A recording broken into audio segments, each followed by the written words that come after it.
Como sabéis, estamos ante una situación seria, ante una crisis sanitaria muy grave.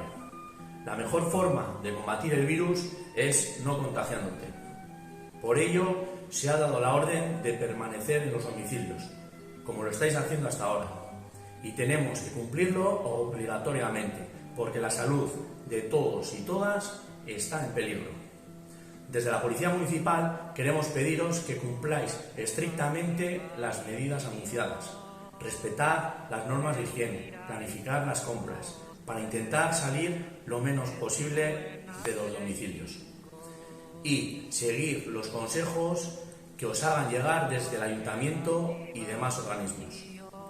Si tenéis alguna necesidad, llamad a los servicios sociales o a la Policía Municipal y entre nosotros nos coordinaremos. Os queremos agradecer el gran esfuerzo que estáis realizando sin salir de los domicilios, facilitando así nuestra labor en estos duros momentos. Juntos superaremos esta difícil situación. Eskerrik asko eta ánimo.